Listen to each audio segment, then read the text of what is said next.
And we're started.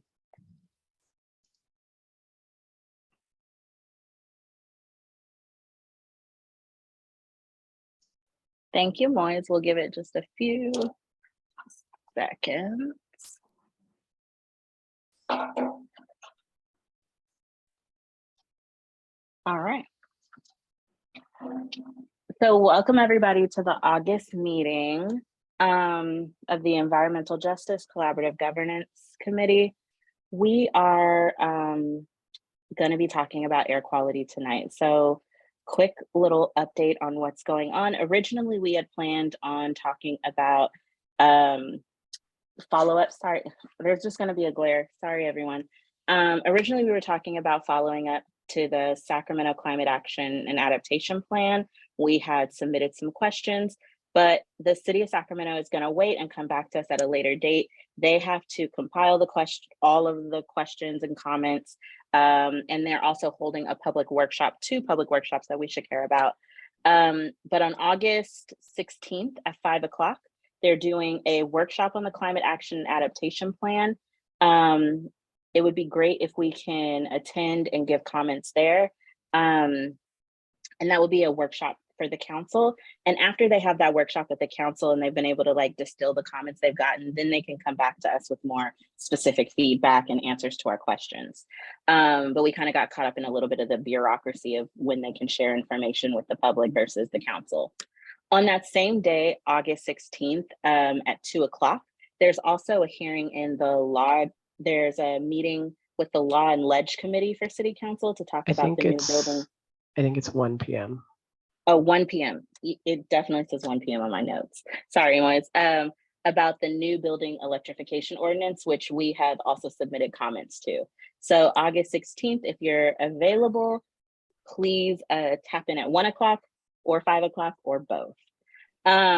So because of that, we kind of pulled together a presentation on air quality. This is something that me and Moise have been talking about bringing to the group. And so unfortunately, this isn't the full breadth of what we wanted to bring because we were kind of last minute. I think I can get it better. I had a way better angle before we started the webinar. This is not the full breadth of what we wanted to talk about with air quality, but this is what we were able to pull together. And so we will be coming up, bringing more information as time goes on. Again, a couple of other disclaimers before we hop in is just so everyone is clear and the audience is clear as well, the Sacramento Environmental Justice Collaborative Governance, this body is not like a city entity, but we are born out of the Mayor's Commission on Climate Change. So we're just a group of citizens that are very interested in environmental justice and are working to impact policies in the region related to environmental justice. Okay, so today we're going to start with, I'm just going to do a quick presentation.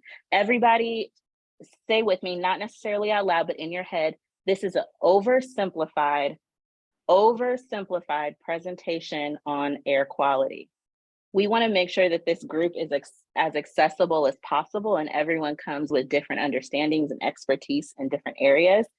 This presentation, the goal is solely to catch people up quickly and give people some type of reference for what we're talking about. So oversimplified. All right, let me share my screen.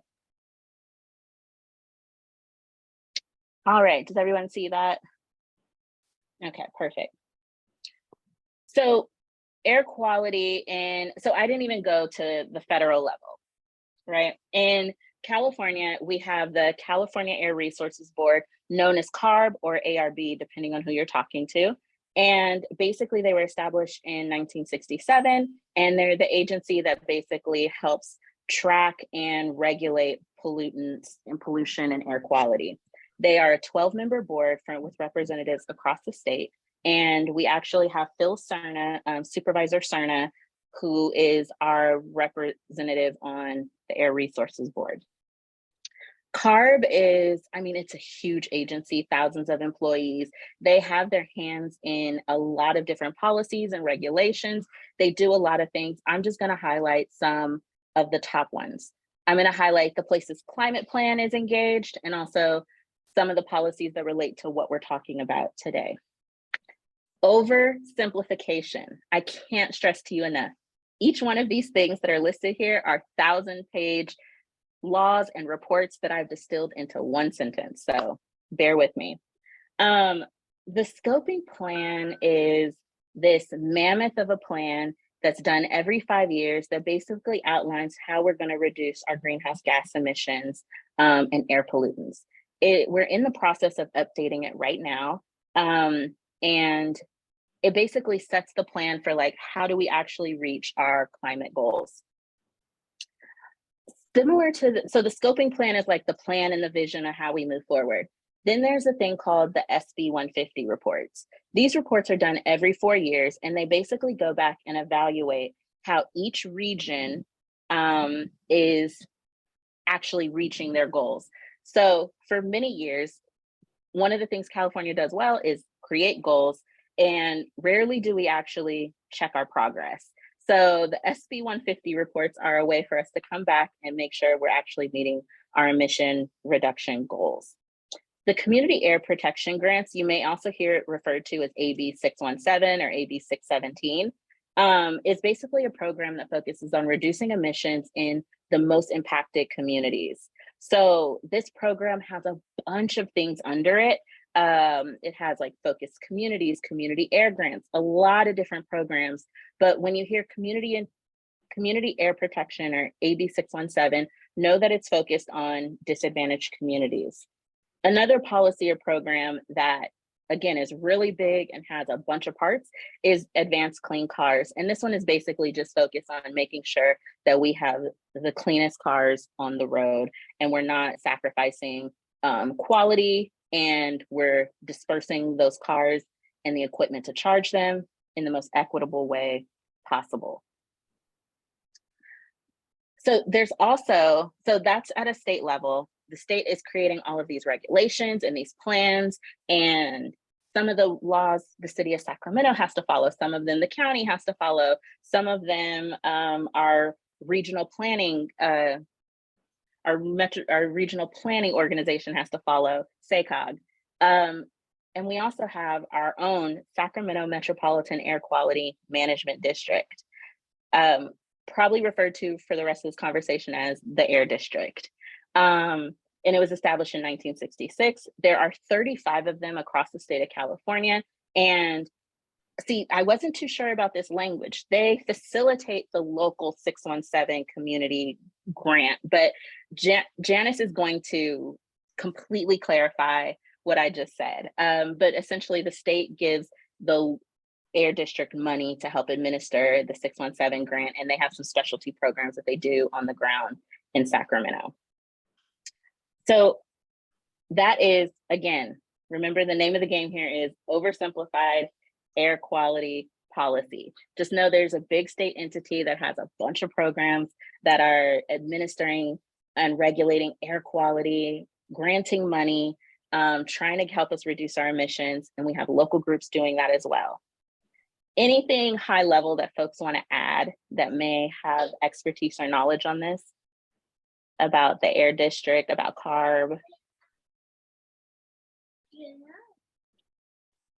All right, so I'm going to pass it to Janice Lamb, who actually works for the Air District, and will talk about the work that they're doing and the 617 work. Well, good evening, everyone. Thanks for having me on. I'm really excited to meet you all. So I'm going to just touch very briefly on what the Air District does really quickly. I have a few slides that I want to highlight on a couple of monitoring projects that's related to air quality that I'm going to be talking about. So the Air District is basically your local regulatory agency that's responsible for air quality in our region in Sacramento. And it spans from, air monitoring to permitting facilities, to just giving out incentive money so that, different vehicles are, get cleaner technology. We also comment on land use. On land use CEQA documents where, we're hoping for them to adopt good air quality practices. In addition to that, we also develop federal and state air quality plans on how to reach federal health air quality standards. And so for Sacramento, we are currently in non-attainment for ozone, which is ground level ozone. And we are also in, we have med attainment, but we haven't been redesignated as meeting attainment for PM 2.5. So with that, I am the program manager that oversees the air monitoring network. I also oversee the federal and state air quality planning, as well as develop rules and emission inventory. And then in addition to that, I also help lead the AB 617 efforts for the district.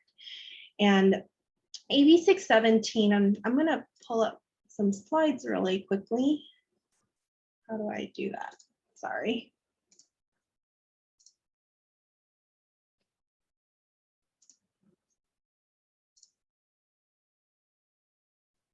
Does everybody see my screen or no? Yep, we can see it. Okay, perfect. Yes. So Naila spoke a little bit about AB 617. So in 2017, the California state legislature adopted a law that basically says, hey, we've done really good in regional air quality planning, but we really want to focus on disadvantaged communities, underserved communities, and to reduce their burden in their air quality burden.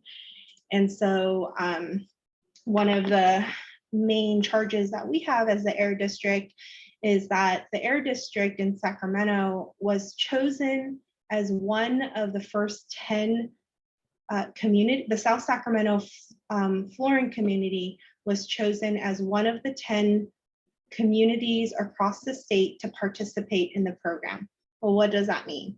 It means that the state gave the district funding to develop a community air monitoring plan with input from the community. And so we developed, we coalesced a group of steering committee members that makes up of residences, businesses, community members in the South Sacramento flooring area to help us design a air monitoring plan that really targets the concerns they have for air quality in their community. So the first slide I just have here is like for big regional regional programs. If you guys have heard a little bit about Spare the Air during the summer season, where we ask residences to not drive and take public transportation to reduce air quality or to reduce air pollution during the summer. And then also more visibly during the winter time is our Check Before You Burn program, where on poor air quality days, we ask people to not burn in their wood burning fireplaces, their wood stoves, etc. And really our air monitoring network really supports these programs because we do a lot of forecasting on what the air quality might be like for the next day. And so we implement these programs based on the forecast for the next day. But with that, there has been a growing interest and need for expanded community level information, air quality information. The monitoring network that we currently have right now was designed and historically was designed for federal regulatory purposes, which means basically that when EPA at a federal level set these health standards, they set it for large swaths of areas. So our region spans from Davis all the way to El Dorado County. And so through up the foothills. And so, you know, we have 7 air monitoring sites in Sacramento County, but, you know, just a few scattered more up the foothills and down towards 80. But because there is a need for more community level information, there's been a lot of focus on, you know, getting more information at the community level. And so with the 617 community air monitoring in South Sacramento, we developed a plan that has like 3 phases of monitoring. And the picture I have up on the right-hand side are about 20 plus portable sensors that we've deployed in that community to monitor for PM 2.5. And PM 2.5 is fine particulate matter. And what that is typically like the most prevalent is like wildfire smoke. But you know, PM 2.5 also comes from different burning sources as well. It's really combustion related. But that wasn't where we stopped with monitoring. For last year, we also deployed 6 additional monitoring locations that we monitored for 12 months that really then looked at toxics, gaseous toxics and particulate toxics, and to really try to figure out what might be the source, like the biggest source of pollution in that area. And so you're kind of narrowing down this like really broad, like, okay, PM 2.5 is, you know, higher here, but what is the cause of that? And so we're collecting that. We've finished that monitoring and we're currently going through that information. We then use the phase 2 monitoring to figure out where we wanted to do even more longer term monitoring. And this is deploying a mobile lab that we're hoping to put out in South Sacramento that is going to have a whole suite of air monitors in there. And that's what we're calling phase 3. And so that's really hoping to capture a whole year worth of data with continuous air pollution information. And then we're really able to track and characterize what the problem is in South Sacramento so that we can really target emission reductions there. The biggest problem, I think, across the state with the 617 program is that there are lots of communities that could use this type of monitoring. And there continue to be a big funding hurdle for many of the air districts who want to include many of other communities. Our air district actually nominated 10 communities initially in Sacramento to be a part of the state program, but we were only selected for 1. So with that, I'm going to pause really quickly because I'm going to switch gears to talk about the City of Sacramento grant. I wanted to see if there was any questions about the 617 program. The 617 program is not just monitoring as well. It's also, some communities were also selected to be a community emission reduction plan community where they're developing strategies they already know what their problem is, and they're then moving forward with developing strategies to reduce the emissions in the community. So, from your insights, thank you so much for the presentation. I was wondering if there's anything, I'm looking at the map in the far right corner here and sort of the freeway corridors. Are there surprising pockets of the communities that need more exploration, or other things besides sort of diesel trucks and other things like that are real leaders of pollutants? Yeah, from the first initial look at the data, we don't see really like specific pockets of areas where there's like significantly high air pollution. Really, like all 20 of the sensors that we have up, they either go all up, down, or all up together or all down together. And so, which really affirms to us that at least on that level, that it's really potentially a regional problem for PM 2.5. Yeah, so not at the moment.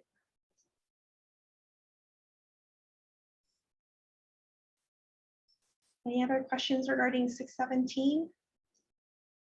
Okay, if not, I'm going to switch over to the City of Sacramento partnership that we have. In 2021, as part of the city's climate implementation work plan, this was a one-time funding that the city granted to support a program that that disperses 100 portable sensors in our underserved communities in Sacramento.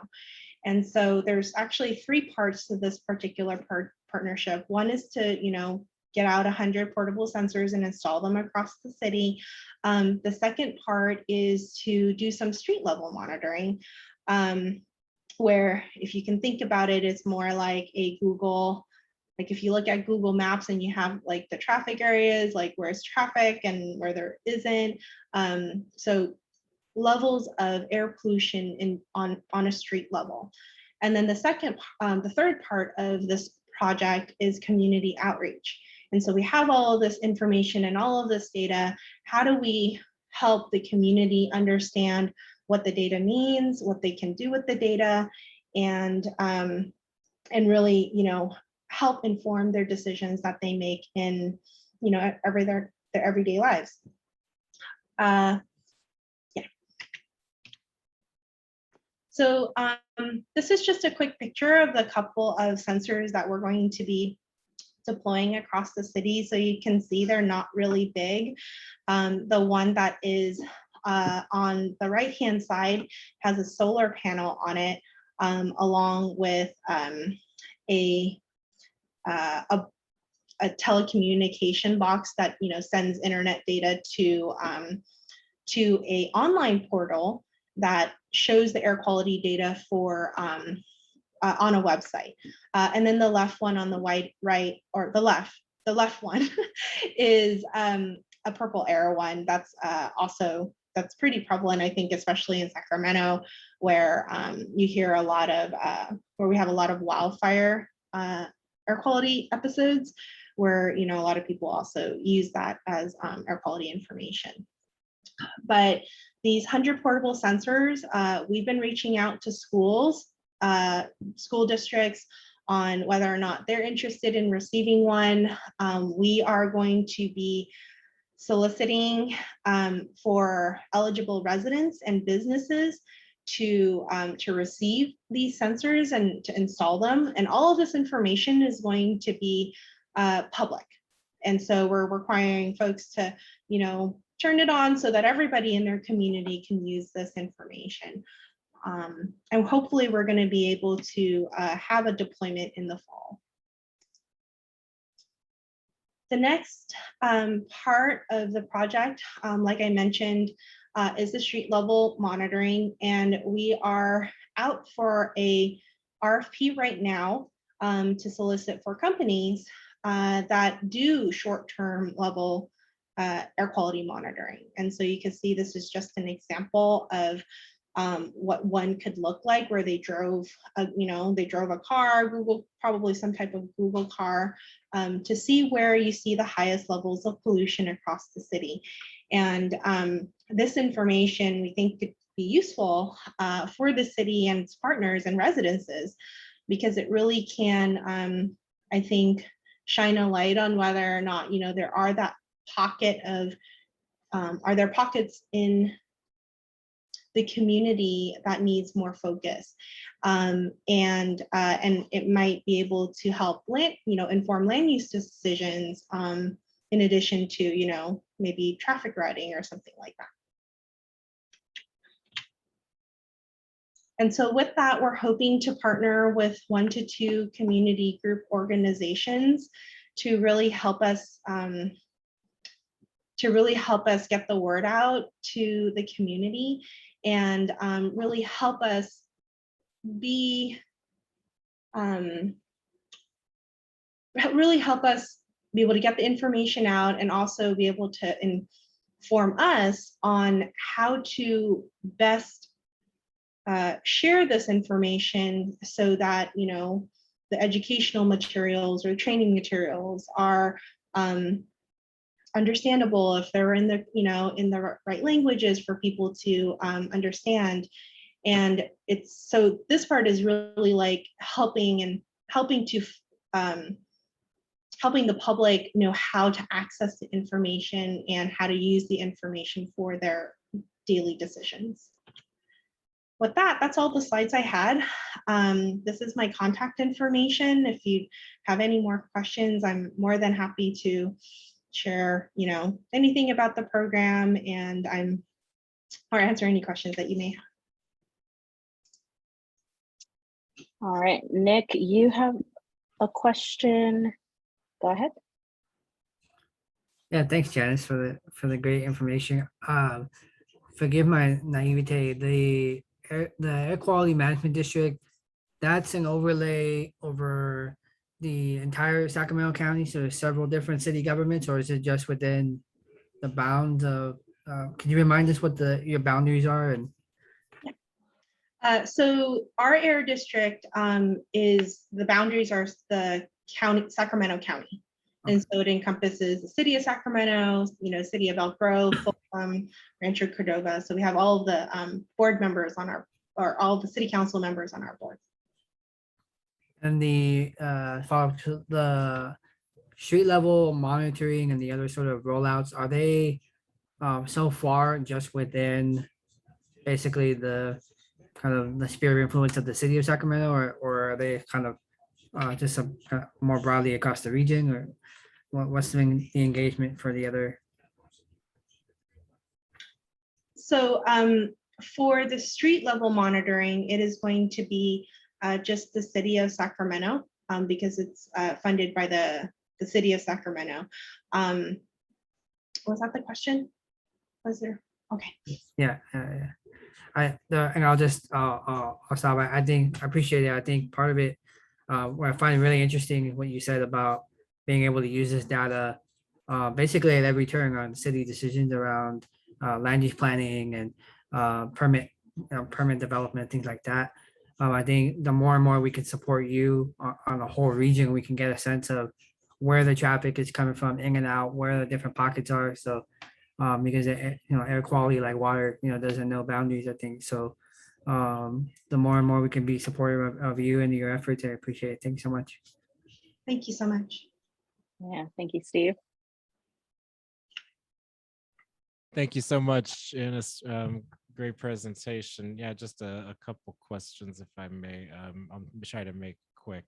So how will people, I'm curious to know, obtain the sensor? Will the city reach out, or do you have to apply for one? Yeah, so so we're gonna do a huge push, like different advertising methods to get the word out. So you guys have the first first notice. There's going to be an application process. So we're going to be collecting information from different interested residents or businesses that want to participate. And then what we're going to do is that we're going to be creating some set of criteria to be able to select the 100 sensor recipients.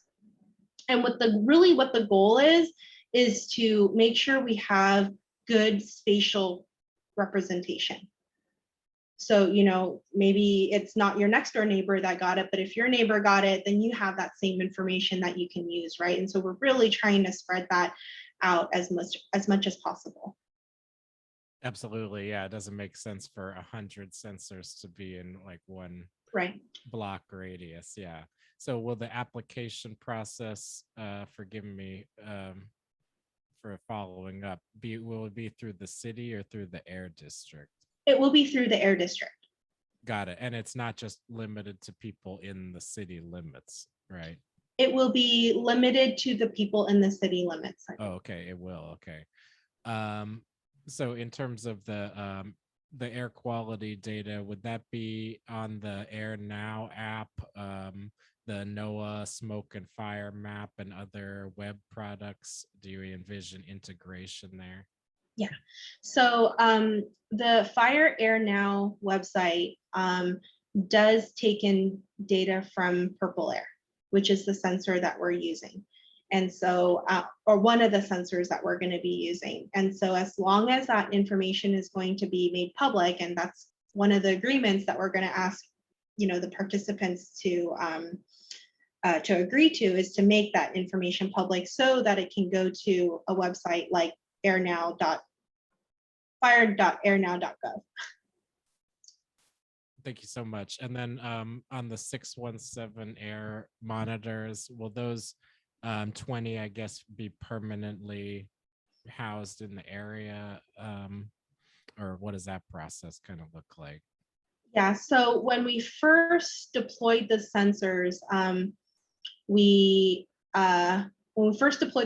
the commitment was to have it there for a year. So I think at this point, it's, if the system fails, we may replace it, or depending on the resource and funding, we may not. Yeah, I I think, anticipate it to be up though. well, certainly there should be like at least a few, because there's a big deficit in terms of those permanently installed things in the South area. And then maybe this is a good segue to our next speaker, but I guess how will people be informed about how high is too high in terms of PM 2.5 concentration? And then how do disadvantaged communities take action, so that they can breathe clean air during those episodes? Yeah, that's a really good question. So the Purple Air gives air quality indexes for how air quality is in real time.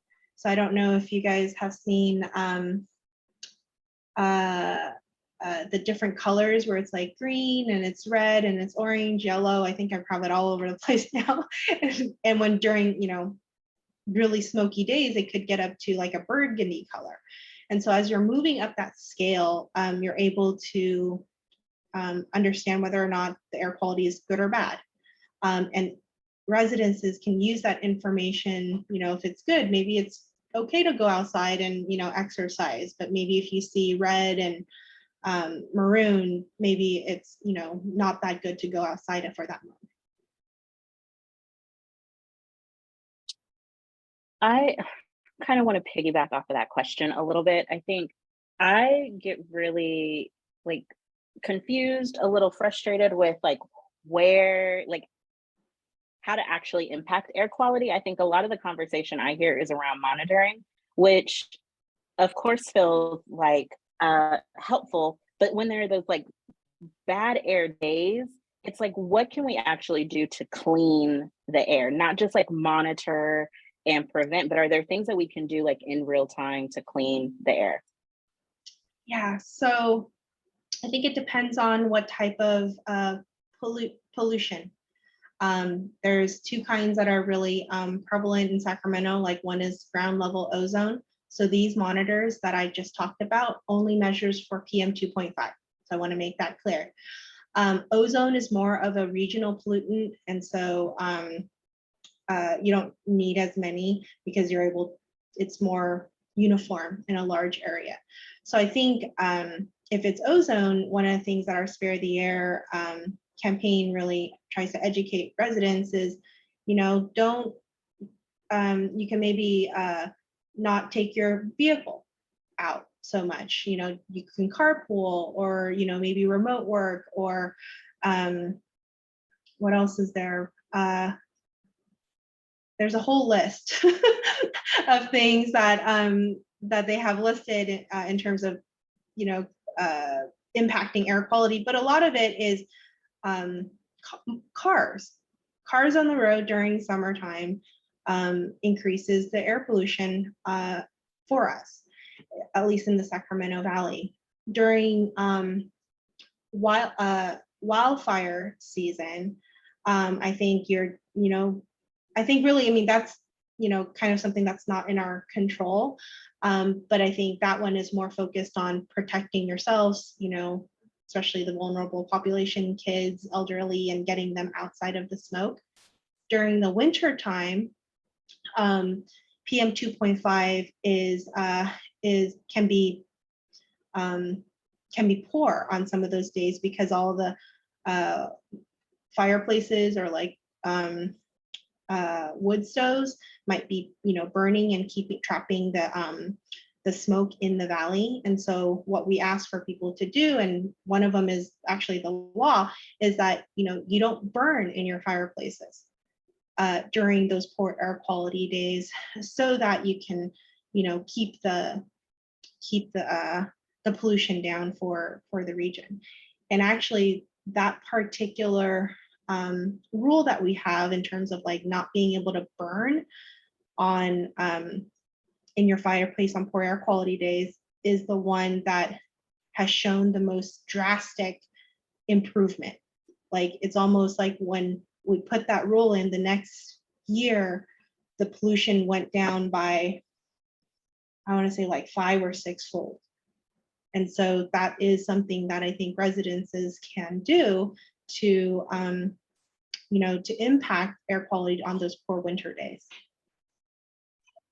And then I guess all of the monitoring, does it lead to, is it supposed to lead to, or does it lead to like policy change, regulatory change? All that data is being collected and then you guys implement, like you just said, with the burning, but is there like a bigger change that all this monitoring is going to lead to? Yeah, so the monitoring is just tells us what the air quality is, right? And how far we are from the health standard. And so so the EPA, the federal level, they have typically made the air quality standards more stringent. And so, for example, the 2015 ozone standard, the air district has to develop a plan to meet that health standard. So we currently don't meet that health standard. Where, when in non-attainment for it, what we do is that we look at different rules and regulations that we could put in place, that CARB can put in place, that the federal government can put in place, and have to develop a plan to maybe adopt some of those rules to reach that health standard. Does that make sense? So like that we do like have to, every time there's a new standard that comes out, we have to evaluate our rules to see if, if there's ways of making it cleaner, like if there's new technology that can be changed out by, a company, like maybe there's a rule that can help evaluate whether or not that's feasible. And we're able to coalesce all the different rules together to see, to help us reach that air quality goal. We also work with SACOG as well, because there are regional partners in terms of transportation and the projects that they approve as well. And so we work hand in hand with SACOG to make sure that any emissions from their projects are also accounted for and mitigated for. Janice, you have a question? Janice, sorry. Goodness. I don't know why it has my name spelled wrong, but hi, Miss Janice. The presentation was beautiful. So you said this will be limited to certain areas, to the area that you guys have, the area that you guys told us about, correct? So my question is, like, what are your plans? Like, are there any plans to get this out to like further areas, like to where limitations are lifted? Like, not even based upon, because some areas, like, they can't control the air quality. So there will be some areas that will be benefiting from this, and then some areas that will be lacking. So what are the thoughts that are being done to kind of, because I understand you may not be able to fully support other areas, but what are the plans that are be able to help them in some capacity? So part of, and I'm gonna try to focus that on the 617 program, because we had that program in South Sacramento, Florida. One of the big push that we've had for the state, and we've had for the last 3 years, is to nominate these other communities to be selected by the state so that it could be funded, so we can bring the same type of program in those communities. And I think that's one of the big things that we've been trying to get the legislature to allocate more more funding to these programs so that we can bring in these communities as well. But what I'll also say is that the benefits of what comes out of the South Sacramento floor, not just the monitoring, but like if we developed strategies that are in the South Sacramento area that we think could apply to all the other communities, that's something that we would be considering as well. So for example, if we found that a particular rule would help improve air quality in South Sacramento, well, that rule wouldn't just be written for the South Sacramento area. It could be written for a larger area that could impact other communities as well. So we're taking what we're learning in South Sacramento and can apply that to the different communities. Does that help? Yes, that does help. That was a lot of clarification. So basically, kind of like, to sum it up, South Sacramento is more of like the test dummy, but not in a poor way, but like the tester to then see if this can be applied to either, benefit other areas after. Right. All right. Well, thank you so much, Janice. Goodness. Thank you, Janice, for the question, and Janice for the presentation. So originally when we were conceiving this idea, there's a lot of local efforts. A lot of organizations are doing work around, I think, goodness, I'm overthinking it now, like way too much. Janice, in her presentation, you had a line about like, there's a lot more community level, like desire for community level understanding. And there's a lot of organizations in the Sacramento region that are working on this. And on a lot of different air quality monitoring, air quality education. And so one is 350 Sacramento that we'll pass it to. What I hope is over the course of the next month, we can compile more of those efforts and send them out to everyone so that we're tracking all of the air quality efforts that are happening in the region, because there are many and many and many. And we at Climate Plan are funded to help do some of this. So we'll be coming back to have this conversation again. But I want to pass it to Katie at 350 to talk about the work you guys have been doing. Yeah, thank you, Naila. So basically what 350 Sacramento has been doing since late June has been teaching the Sacramento community how to create DIY air filters. So for anyone on this call who's not really familiar with that, I can actually show you really quick. We have if someone could enable screen sharing for me, that would be great. But basically all it is a MERV 13 air filter, duct tape, and a 20 by 20 fan. You put, you duct tape the filter to the fan, and it will literally filter out the poor air quality inside of your home. And on the other side, it will be clean air. And so this is awesome. Thank you. I'm going to go ahead and just share it really quick then. Give me 1 second.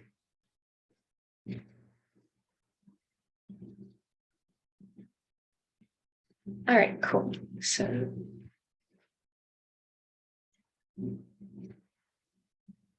all right, so this is our poster that we have on Canva that we've been showing to communities. And as you can see up at the top, this is what the air filter looks like. It's very simple, but it is also a very cost-effective design. This was only about like altogether $40 compared to, you know, an actual like air filter that's more for the long term, which like at the cheapest is $100. So this resource is really a way to go to communities who are living with very poor air quality and give them an affordable way to maintain that kind of on an emergency basis, especially during wildfire season. So at the workshops that we've been hosting, we do education on how wildfires are connected to climate change. So talking about how fossil fuels lead to global warming, which leads to these more intense wildfires, which then eventually impact our own health. And then we go into a demonstration and training on how to build this air filter so that way when they have to replace the filter in a couple of months, they will have those skills ready to go. We've held about 6 of these workshops so far, as well as a distribution event at National Night Out this last Tuesday. So the goal for our program is to get 600 air filters out to the Sacramento community before the end of wildfire season. We're doing pretty well so far. We're about halfway through. And it really is kind of that, what everyone was talking about, reaching out to the community, giving them the education they need, as well as the skills that they need in order to protect their health long term.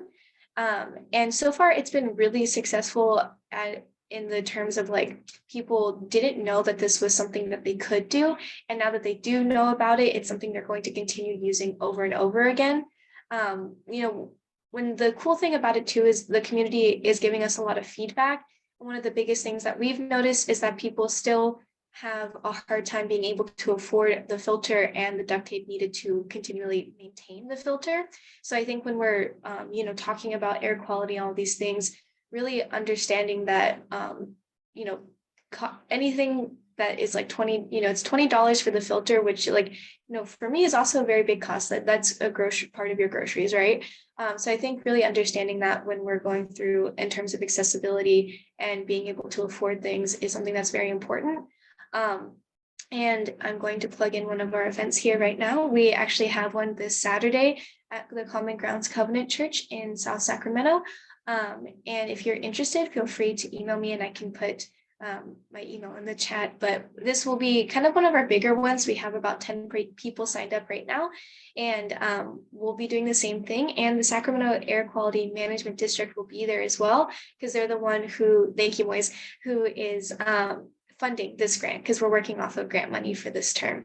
So far it's been really cool and people have really appreciated the resource. And I'm very happy to answer any questions you will have. I'll hop in with a few questions. I genuinely love these air filters because they're just like makeshift, scrappy, like we're just gonna do it ourselves. And they feel like really actionable too. Is there a best place to put them in your house? Should you put them like by a door, by a window, or is it like anywhere in a house that they're the most effective?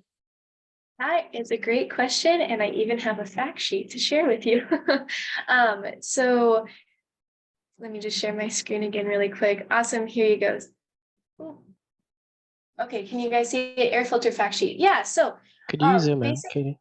Yeah, can you see it? Yeah. Better? Perfect. So you're gonna put it in a small room that you spend a lot of time in. So personally, I recommend putting it in your bedroom or in the bedroom of whoever has like, you know, a chronic illness, who is elderly, who needs it the most. Put it in there, and this is what's going to create what's known as a clean room. And so during wildfire season, everyone can kind of be in that room, and that room is, you know, where the clean air is, because the larger the space gets, the less effective it will be, from all the research that I've seen. And so and you want to make sure that when you are operating it, all of the doors and windows are closed, because if your window is open or your door is open, then the air is just continuously going to be polluted, and it'll kind of mitigate the effects of the air filter. So, but one other thing that's on here is just ensure it's far enough away from the walls or any furniture that could block it. So like where I have it in like my room is like just kind of in the middle on the floor. So then that way, like I can just kind of breathe the clean air in here as I'm working and everything like that. And this air filter fact sheet has other information. I just started handing this out to people because we're starting to do a more distributive model for this program. And since people won't be able to ask me questions, in person or over Zoom, they have this to reference. So just, how do they work? How long do you run it for? When to replace it? Where you can find more information? Things like that. I hope, did that answer your question? Yeah, perfectly. Is it Wonderful. possible to share that fact sheet and we can share it out to our folks too? For sure. Yeah, I can send you all an email. Perfect. All right. So there are any other questions, Steve? Yes, thank you so much for that, and appreciate all the work you're doing around this issue for those in the community here. So yeah, I mean, if you happen to know, do MERV 13 filters, significantly reduce PM 2.5? I mean, what are kind of like the statistics on that, if you happen to know? Yeah, that's a great question. So MERV 13 is always the one that I've seen to be recommended since it has the highest efficacy rate of any of the filters you could buy. So if you ever go into Home Depot or Lowe's and there's like a whole section dedicated to air filters, they're going to have numbers of all kinds. MERV 13 is the one that's the most efficient and will reduce that PM 2.5 particulate matter because these are kind of what's recommended on like an emergency basis during wildfires. And, as we discussed earlier, wildfire smoke is the one that creates that PM 2.5 matter. So long story short, yes. Thank you so much. And then I guess what can you give some examples of outreach that you've conducted in terms of this program? And then would community members be able to say apply for like one of these? Yeah, just kind of like the process of that. Yeah, definitely. So the way that we've been doing outreach has been a lot of flyers that I've posted up in libraries around Sacramento, as well as social media, and also relying on community partners. So we've been working with, I don't know if you saw it on the flyer, but we've been working with United Latinos, the Sacramento Environmental Justice Coalition. So basically, I just ask all of our community partners to go out to their own groups that they support, and then just kind of recruit people to attend these events from there. I think what's been most effective so far, though, has been just going to places that already have a need for this and are already going to be pretty populated. So for example, we worked with the La Familia Maple Center with their senior group. And that was a really great event. There was about 45 seniors there. And, so we got to distribute about 45 air filters along with the education. And so I think that really has been better. Instead of, hoping that people will see this and come to us, we just go to them. And that way, it's just been an easier process. And that was the same when we did events at Green Tech and the National Night Out event. At National Night Out, we distributed about 52 air filters. So that's what I think has been most effective.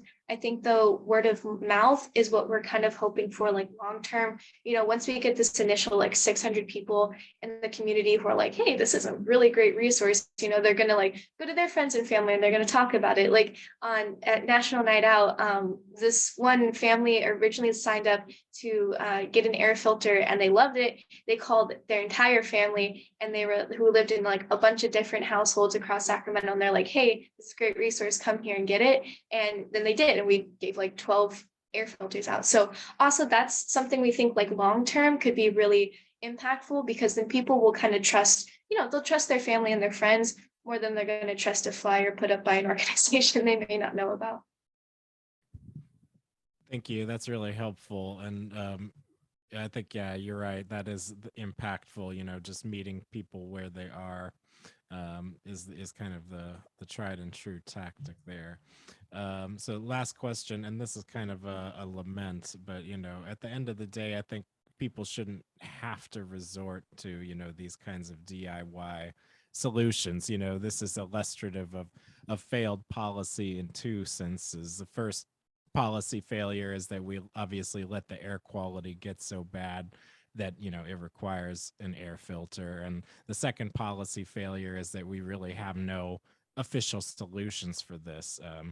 The previous speaker, wasn't necessarily able to articulate how the disadvantaged communities can access, clean air during these episodes. So maybe shouldn't we mandate, I don't know, as part of the housing code or via local ordinance, the installation of air filters in the home? I mean, if we can have solar panels, mandated as part of new construction, certainly, this, I mean, it probably already is for new construction, but, there are these significant gaps, obviously, for communities. So anyway, yeah, thoughts on kind of like how we can, get at this through sort of like mandates or other type of solutions. I mean, I think that's definitely a great point to bring up with like the climate action plan for the city, and making sure that that's written down and has an enforcement mechanism. I at a couple city council meetings a while back, I said, I work in distributing these air filters to community, but this is a Band-Aid solution to a systemic issue. And so I think, like you're saying, going for that policy change is very important to make sure that people don't have to continuously spend this money over and over again. Eventually, they'll just have clean air to breathe. So I would recommend keeping that in mind for any climate action plan advocacy in the next couple of months. Yeah, I'm just going to also throw in climate action plan advocacy, also potentially scoping plan advocacy for on a statewide scale. Moise dropped the links. There's a bunch of advocacy happening around just enforcing stronger standards. We should have had the governor just wrote a letter to the California Air Resources Board demanding that we just have stronger stronger regulations and enforcement on air quality. So I think those are two places to tap in.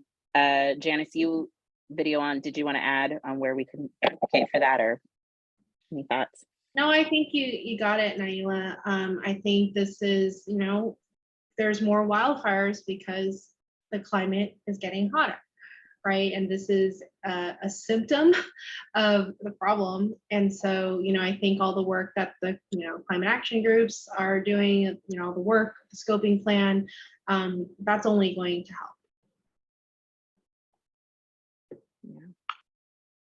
But Steve, I share that sentiment. It feels a little daunting sometimes as the wildfire smoke comes in and you're like, what do we do? But there's ways to engage, ways to tap in. Again, there's the August 16th. Oh, Moise, you're on it 100%. Let's just shout out Moise and these links that just pop up with the definitions and it's amazing. Magic. And Moise doesn't always know what I'm going to say. And he's just like, boom, here's the link. It's literal magic.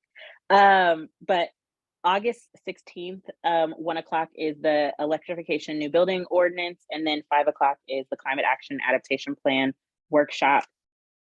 Share these comments. I think for both meetings, I know for sure for the workshop, probably you can send comments in advance.